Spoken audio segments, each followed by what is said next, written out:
नमस्कार, म करण सिंह बडाल।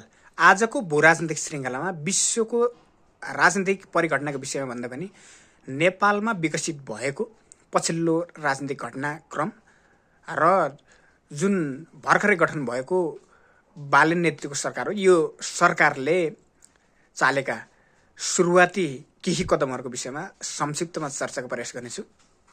पहिलो कुरा, जुन प्रकारले बालेन एउटा 2/3 शक्तिशाली, झन्नै 2/3 शक्तिशाली सरकारको रूपमा प्रधानमन्त्रीको आसनमा आसीन भइसके पश्चात नेपालको राजनीतिलाई एउटा तरङ्गित पार्ने गरी उनले जुन पूर्व प्रधानमन्त्री केपी शर्मा ओली र पूर्व गृहमन्त्री रमेश लेखकलाई पक्राउ गर्ने निर्णय गरे।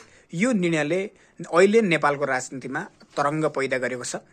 पहिलो कुरा, यसका केही पृष्ठभूमिहरू जस्तो भदौ 23 र 24 गतेको जेएनजी आन्दोलन र त्यसको जगमा सम्पन्न भएको फागुन 21 को आम निर्वाचन र यसले दिएको जुन म्यान्डेट हो, त्यो म्यान्डेट अनुरूप गठन भएको शक्तिशाली झन्नै 2/3 सरकार र यो सरकार गठन हुँदै गर्दा नागरिकहरूका केही अपेक्षाहरू थिए। जस्तो अहिलेको स्थितिमा इरान र अमेरिका र इजरायलको त्रिपक्षीय युद्धले विश्वभरि एउटा आर्थिक मन्दीको एउटा खतरा बढाएको छ, पहिलो कुरा। दोस्रो कुरा, जुन प्रकारले ऊर्जा सङ्कटको रूपमा अहिले एउटा ठुलो खालको सामाजिक रूपमा, राजनीतिक रूपमा, आर्थिक रूपमा त्यसले एउटा मन्दै भुसको आगो चाहिँ बोलिरहेको जुन प्रकारको यो असन्तोष हो र यो अस्थिरताको एउटा कारण हो। त्यो कारण अहिले नेपाली जनताले विशेष गरेर दुईवटा कुरा। पहिलो, अपेक्षा नेपाली जनताले अहिलेको 2/3 सरकारबाट सुशासनको अपेक्षा गरेका थिए। दोस्रो भनेको आर्थिक समृद्धि अथवा आर्थिक विकास। यो दुईवटा कुरालाई विशेष गरेर आफ्नो मत को रूपमा जसरी राष्ट्रिय स्वतन्त्र पार्टीलाई झन्नै 2/3 दिए, त्यस पश्चात भने जनताको स्वाभाविक रूपमा अपेक्षा आर्थिक विकास र समृद्धि हुनु स्वाभाविक हो, त्यो अस्वाभाविक होइन। तर जुन प्रकारले आर्थिक सुधारहरू अहिलेका अर्थमन्त्रीले पहिलेको जुन हाम्रो अर्थतन्त्रको एउटा ढाँचा थियो, राजस्व विभाग, अनुसन्धान विभाग, त्यसलाई खारेज गर्ने पहिलो दृष्टिमा एउटा राम्रो सङ्केत गरेका भए पनि त्यो आवश्यक थिएन। त्यो जनताको बिचमा बदनाम थियो। राजनीतिक वृत्तले त्यसलाई दुरुपयोग गरेको, बदनियतपूर्ण तरिकाले दुरुपयोग गरेको जुन आरोप थियो, त्यसलाई अहिलेका अर्थमन्त्री डाक्टर स्वर्णिम वाग्लेले त्यसलाई खारेज गरिसकेपछि सरकारको एउटा जुन राजनीतिक वृत्तमा राम्रो प्रशंसा भइरहेको बेला प्रधानमन्त्री बालेन्द्र शाह र गृहमन्त्री सुदन गुरुङले जुन प्रकारले नेपालको राजनीतिलाई तरङ्गित पार्ने गरी र नेपाली राजनीतिको एउटा स्थिरताको जुन अब जग बस्यो भन्ने जनताको मनोविज्ञान थियो, त्यो मनोविज्ञानलाई भत्ताभङ्ग पार्ने गरी जुन प्रकारले पूर्व प्रधानमन्त्री केपी शर्मा ओली र पूर्व गृहमन्त्री रमेश लेखकलाई पक्राउ गरे, यसले नेपालको राजनीतिमा हलचल ल्याइदिएको छ। समग्रमा भन्ने हो भने अहिलेको जुन राजनीतिक परिस्थिति हो, यो राजनीतिक परिस्थितिले विशेष गरेर जुन आर्थिक समृद्धिको नेपाली जनताको चाहना हो, त्यो चाहनालाई लत्याउने गरी बालेन्द्र शाहले एउटा प्रतिशोधपूर्ण प्रकारले जुन प्रकारले अहिले पूर्व प्रधानमन्त्री र पूर्व गृहमन्त्रीलाई पक्राउ गरेका छन्, यसले नेपालको राजनीतिलाई अझ अस्थिर बनाउने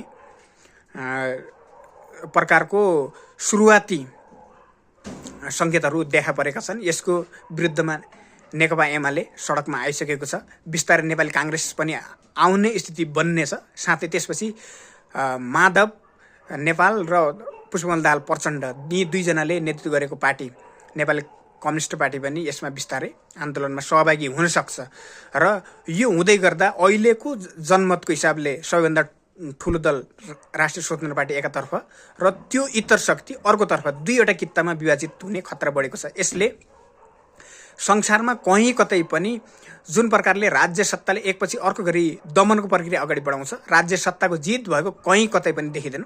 यो हिजो पूर्व प्रधानमन्त्री केपी शर्मा ओली र शेरबहादुर देउवाको 2/3 सरकारको हकमा पनि लागू भएको थियो र यो बालेन्द्र शाह र सुदन गुरुङहरूको हकमा पनि लागू हुने राजनीतिमा चर्चा चल्न थालेको छ।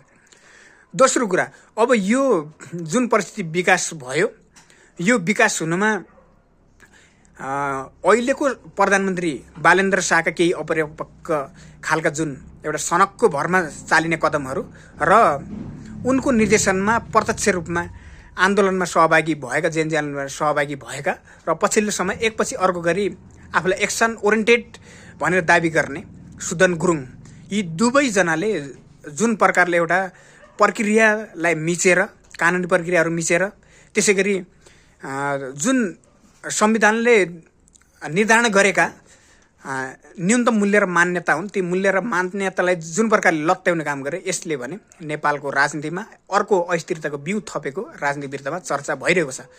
तेस्रो कुरा, अहिले जुन प्रकारले पूर्व गृहमन्त्री रमेश लेखक र पूर्व प्रधानमन्त्री केपी शर्मा ओलीको पक्राउ भयो, यो एउटा नियमित प्रक्रियामा गएर, जस्तो प्रधानमन्त्री जोडिएको गिरिबन्धुका फाइलहरू पनि थिए, त्यसै गरी ओम्नी काण्डहरू, त्यसै गरी पूर्व गृहमन्त्री जोडिएका अन्य भ्रष्टाचारका फाइलहरू पनि थिए। ती फाइलहरूलाई स्वाभाविक रूपमा एउटा प्रक्रिया कानुन सम्बद्ध तरिकाले अगाडि बढाउनु पर्थ्यो र हतारमा जुन प्रकारले दबङ स्टाइलमा यी दुईजना नेताहरूलाई पक्राउ गरे, यो चाहिँ प्रतिशोधपूर्ण रहेको कानुनविदहरू पनि एकमत देखिएका छन्। त्यसै गरी मानवाधिकारवादी संस्थाहरू पनि यसमा एकमत देखिएका छन् भने यसलाई आन्दोलन जेनजी आन्दोलनको मूलधारबाट अगाडि आएको राष्ट्रसभाले भने यसलाई नियमित प्रक्रियाको रूपमा, नियमित कानुन प्रक्रियाको रूपमा व्याख्या गरेको छ र यो हुँदै गर्दा आजको जुन सरकार गठनको दोस्रो दिनमै जुन प्रकारको अहिले आन्दोलनको स्थिति सिर्जना भएको छ, यसले गर्दाखेरि अहिले प्रधानमन्त्री बालेन्द्र शाह लगभग 50%, आधा हिस्सा असफल भइसकेको स्पष्ट रूपमा देख्न सकिन्छ। जुन उनले गरेको पहिलो निर्णय हो, त्यो निर्णय नै विवादित भइसकेपछि अब बालेन्द्र शाह लगभग 50% असफल भइसके। अब यो भोलिको दिनमा नेकपा एमाले र नेपाली काङ्ग्रेसले अब यो आन्दोलनलाई कसरी अगाडि बढाउन सक्छन् भन्ने कुरा महत्त्वपूर्ण हुनेछ।